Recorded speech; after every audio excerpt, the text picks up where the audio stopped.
Using different phone systems and devices to manage your practice is a headache. Open Phone makes it simple with a single app that brings your business calls, texts, and contacts into a single place across all your devices.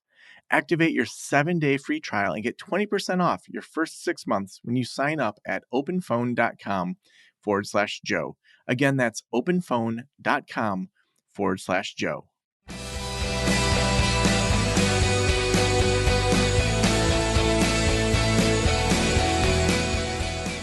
This is the Practice of the Practice podcast with Joe Sanok, session number 1001.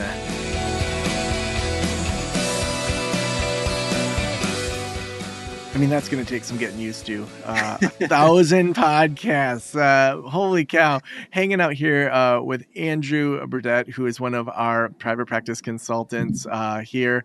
We're going to be digging into why to transition to W-2s from 1099s in your group practice in just a second. But I wanted to share just a little bit with you. I hope you loved that 1,000th episode that went live yesterday. Had a bunch of you, call in and share some favorite memories. Had some people from the team, past guests. So at the time of this recording, it's all just a vision for that episode. But we all know now, while this is live, that it turned out just dandy, I'm sure. So when I think about starting a group practice, when I was starting it out back in 2010, 11, in that area, I had 1099s. I had private pay practice. And for me and my lifestyle at that time, that made sense. But if I were to start all over again, I would have a W-2 based practice that mostly did salary, part-time or full-time positions, took some strategic insurance, and those that I didn't would do out-of-network billing through something like Mentaya or something like that. So I would be starting a whole different kind of practice, which is why I am so excited that Andrew's with us today. Andrew has gone through a HR training and testing and has really come and added so much to this team to be able to talk about that transition from 1099s to W-2s. Andrew, welcome to the Practice podcast yet again. Cool. Thanks for having me again. Yeah. Well, I mean, I just want to thank you for taking the time to go through that HR training. I mean, that's just adding so much to what we can offer here at Practice the Practice. Let's just start there with what was the training you went through? Tell us how robust it was. And I know there's tests and stuff like that, so that people know a little bit more about your new skill set. Yeah. So if we kind of rewind to I guess mid 2023, and just in talking among the consultants, around leadership training for group practice owners and what would be spot on and just some things to think about that maybe is specific more to our field. It just seemed like there was an absence of expertise in that area, and especially when it came to things like HR and other stuff. So I kind of looked into the two main HR organizations and decided to go with the Society of HR Management, and did their HR Department of One training, which is reasonably priced for what it is. It's 2 days, it's about 10 hours total. And so took that training, which is kind of an overview of how to functionally do HR as an independent person. And most of the people I was in there with were HR for, companies of 500 employees, for a county or some other thing like that. And so was definitely kind of one of the odd people out for that. But went ahead and did that training. The other thing I did too was sit for their Society of HR Management Certified Professional exam, which was honestly kind of awful, but I'm glad it's over with and did well. In prepping for that exam, just learned a lot about the scope of HR, which definitely extends probably a lot bigger than most people in private practice and group practice are ever really going to need to pay attention to. But in terms of performance enhancement plans and working with employees and the leadership and employee relations side of things, as well as just some thoughts about, is the direction I'm going with my employees oriented in alignment with the company mission? That type of mindset was really helpful to kind of see how the HR world looks at it. That's so interesting, and not where I would want to build my education, but I love that you are digging into these things that are so important. And I think that's so many therapists are in the boat where they're like, HR, and sure, I'll have a policy and procedure manual, and they don't really think through the liability of the decisions they're making because they just want to do therapy. They just want to like grow their business and do kind of the things that sometimes are more shiny objects. Let's talk about some of the risks that you've learned around 1099s, around how kind of HR professionals are thinking about that. And I know that you are switching from the 1099s to W-2 model, and lots of people are doing that right now. Like, what are the risks of why people should at least consider moving away from 1099s, and then, why they should maybe consider W-2s in their group practice? Probably the biggest risk is actually from like an IRS and federal compliance standpoint of misclassifying workers. There are certain states like California and Colorado to where if you are going to do a group practice, to the best of my knowledge, there's no way to do a 1099 contract structure. Um, there's definitely some posts about this. I think some of it's linked in the communities among practice and the practice too. But in short, by the time you go through and set up the liability and coverage for all of the PHI and things like that, and talking through like kind of the style of work, the IRS has basically kind of tightened up its position on what constitutes a employee versus an independent contractor. And so some of those measures are what's the level and degree of financial dependence one has on a particular contract position. So if you have someone that's working 20 hours a week in your practice doing billable hours with sessions, they're mostly going to be working just for you. And so that kind of creates a financial dependence on you as the group practice owner. There's also just a level of direction of control that you have over how they do the work and what they need to do. Um, in looking at how W 2 functions differently and kind of along the lines of what you had said too, contracting is an easier way to start. There's some reduced liability from a relational person to your contractor, but you also have a lot less control and direction over how they do their job. And that puts you as a business owner at greater risk because you kind of have this good faith arrangement with this contractor that, records are going to be in your EHR and phone system and these other things. And you can't really direct that as much with independent contractors. Yeah. So when you think about being misclassified, what happens? What's your understanding of what happens if the IRS says you've misclassified people? What are maybe things that we might think are standard practice, like, and you just mentioned a few of them, but maybe other things that are standard practice in the counseling world that really, if you have 1099s, you should not be doing those things? Um, Probably the biggest thing is how much are you instructing people to do a particular task a certain way. Um, so, for example, under the 1099 model, you can kind of incentivize the use of the EHR and the paperwork and any of the stuff that functions for doing the counseling process within your business as if you did. But you can't necessarily mandate they do it. So you can not necessarily do a discount on whatever percentage split or your pay model is.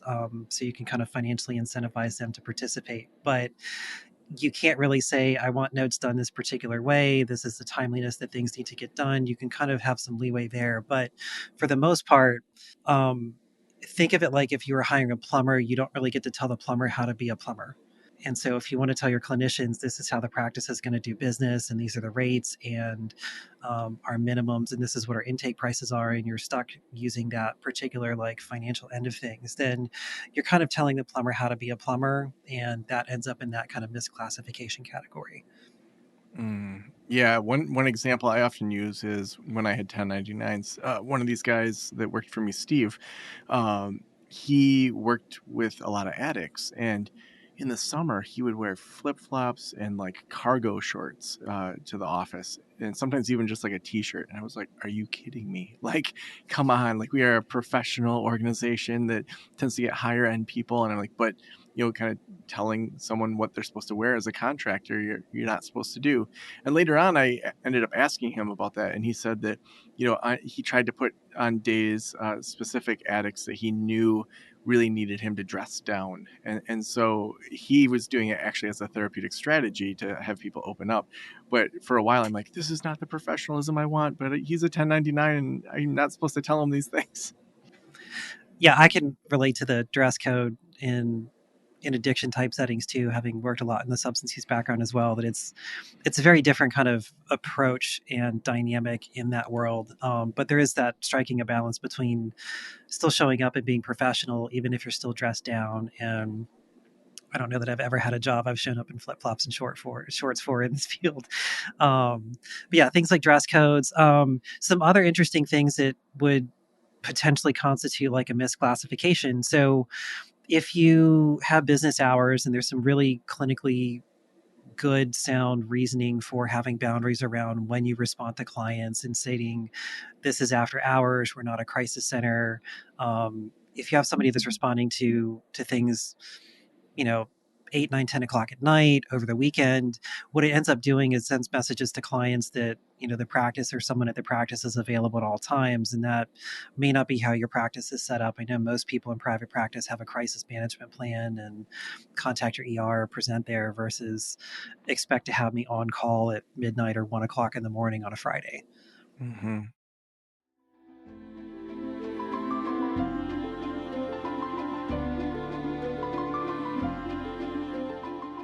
As a therapist, I can tell you from experience that having the right EHR is an absolute lifeline. I recommend using therapy notes. They make billing, scheduling, note taking, telehealth, and e prescribe incredibly easy. Best of all, they offer live telephone support that's available 7 days a week.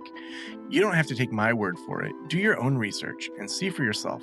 Therapy Notes is the #1 highest rated EHR system available today, with a 4.9 out of 5 stars on trustpilot.com and on Google. All you have to do is click the link below or type promo code Joe on their website over at therapynotes.com and receive a special 2-month trial absolutely free.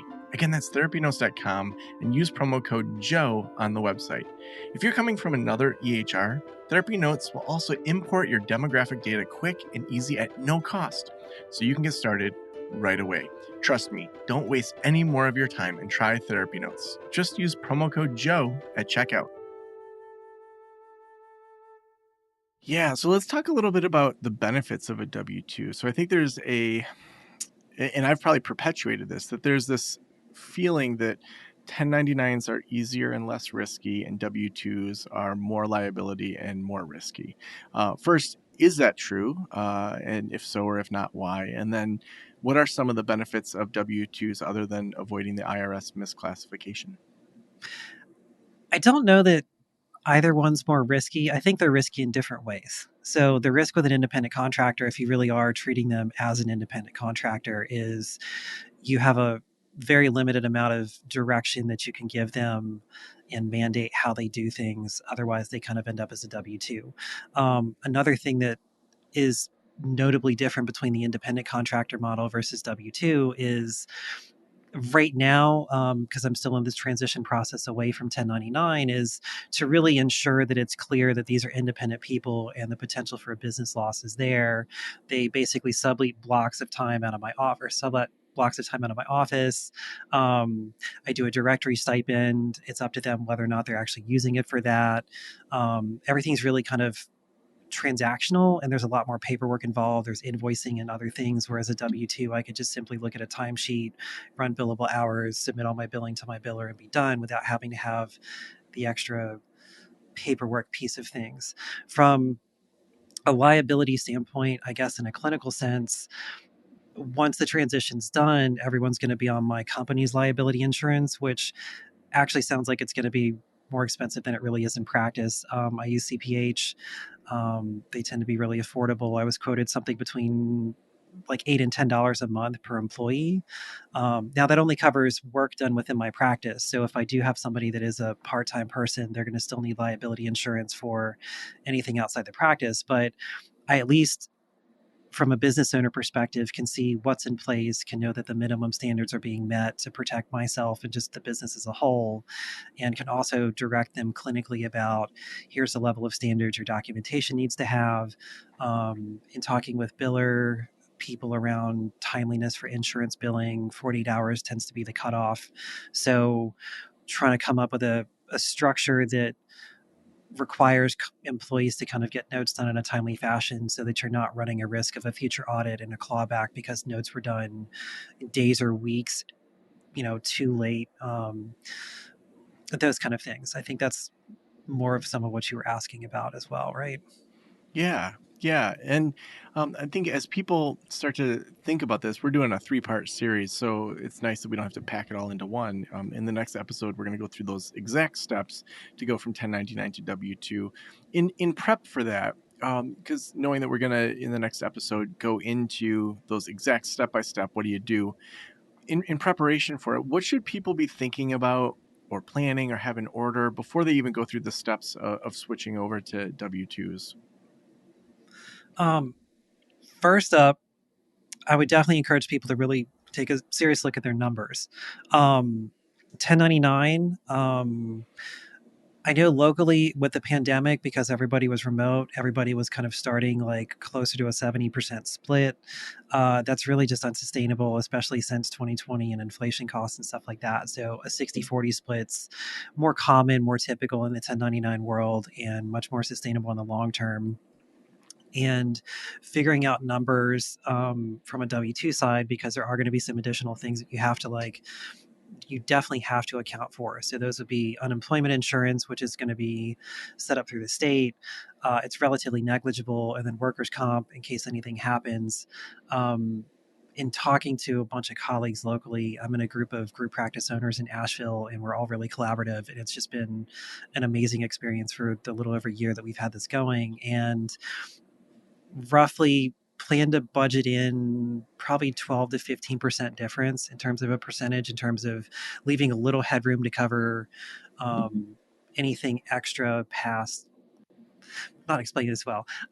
Let's see, things you're going to have to figure for W-2. You're going to be paying your employer side split of things, which is a 7.5% split for taxes. So the employee side taxes, which from an independent contractor 1099 world, all go to the contractor. They pay 15%. So you as the business owner with W-2 would like factor in 7.5%. And then workers' comp and unemployment is going to be probably another 3 to 5%.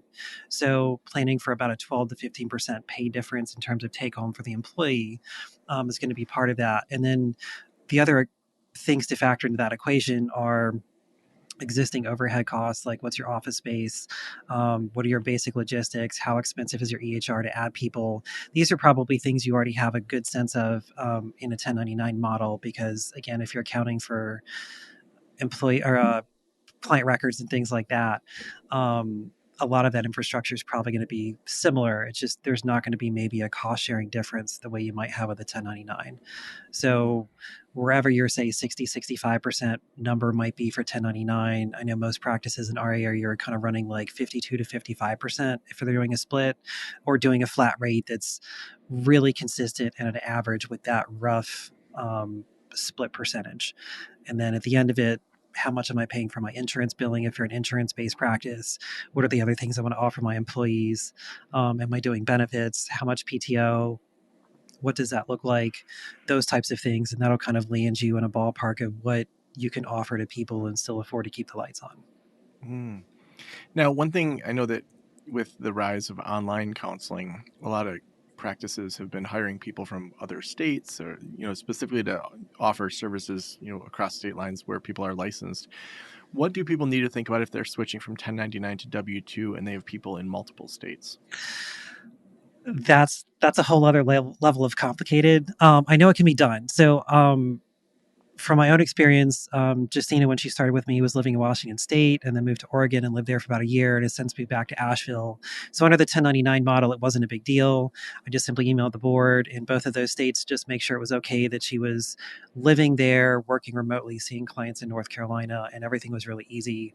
Because it was a contractor thing, I didn't have to pay any attention to, or at least nobody said I needed to pay any attention to how taxation worked out there. That was between her as a contractor in whatever state, so was out of the loop there. If you have clinicians that are licensed in multiple states, so for example, like I have telehealth privileges in South Carolina and Florida as well, so I'm not leaving the state of North Carolina. I'm still working within my business. My business stays in North Carolina, but I can see people across state lines in those states. I'm still okay to see those and not have an issue. And my understanding switching over to W-2 would still allow for that to happen because the employee is still living within the state your business exists in at the time they're doing the work. My friend Patrick we were kind of on the group thread, was mentioning he has clinicians in multiple states and he'd switched over to a W-2 model. And he's like, it just gets astronomically more complicated because you need to technically have a business present and footprint in a different state. Sometimes that's registering as a foreign entity or foreign LLC kind of thing, foreign corporation. Those types of terms, to where you would basically take your existing tax ID and business structure and then register with a different Secretary of State in a different state. So let's say Florida for this example. I'd incorporate my business and register in the state of Florida to have someone that lives in Florida as an employee to then see people in Florida under my business. So it Wow. gets So a whole lot it more wouldn't just complicated. be that W-2 has to pay state taxes personally, like you'd actually have to register in that state. Yes. And a part of that is because as the employer, I'm paying the employer side of taxes for that employee where they're located. Okay. Dang. Well, I can see why people hire folks to sort through this stuff. Man. Yes.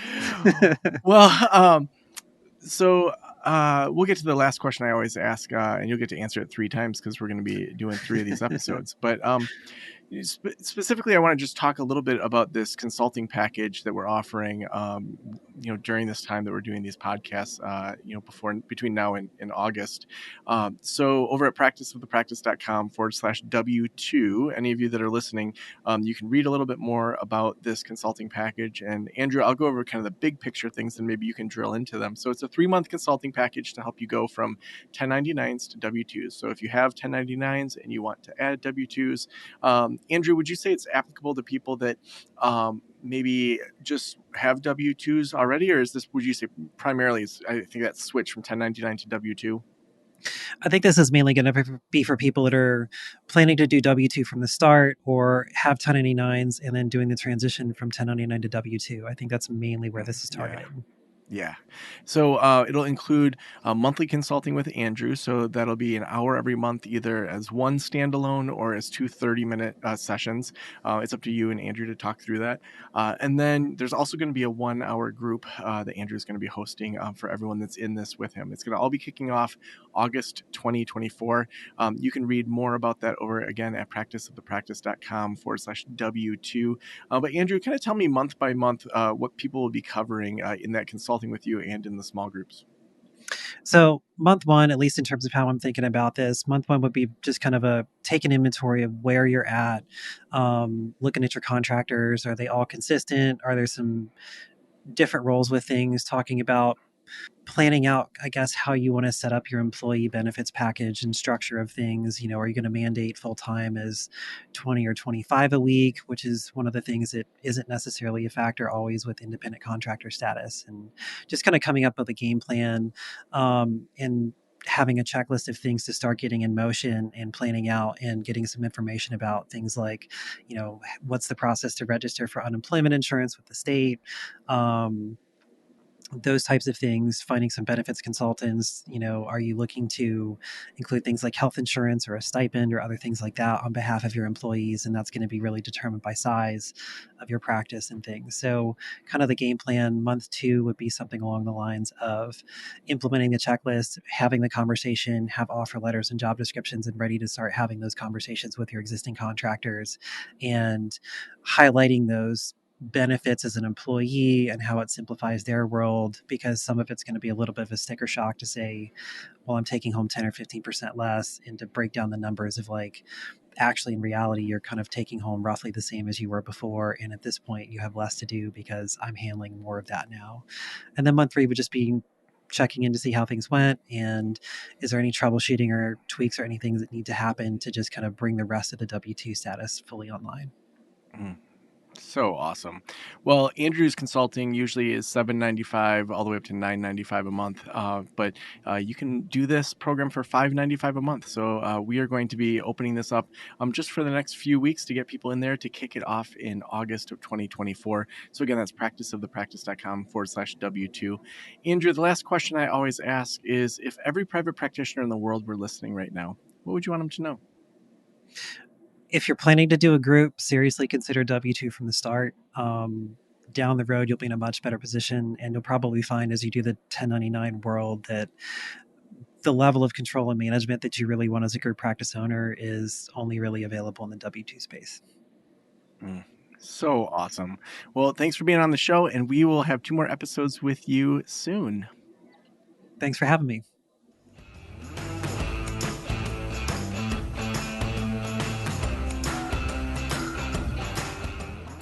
I love this topic. It's so awesome.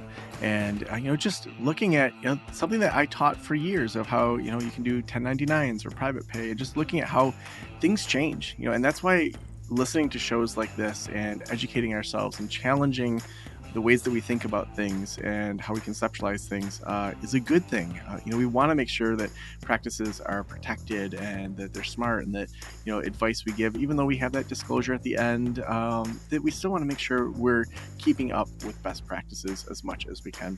And, we could not do this show without our amazing sponsors, and Therapy Notes is our show sponsor today. therapynotes.com / promo code Joe at checkout will get you a couple months for free. They are amazing. They help you switch over from whatever EHR you have right now. If you have a group practice and need to have that all integrated, it's great, especially for your accountant and bookkeeper to keep track of everything. So head on over to therapynotes.com, use promo code Joe at checkout. Thank you so much for letting me into your ears and into your brain. Have a great day.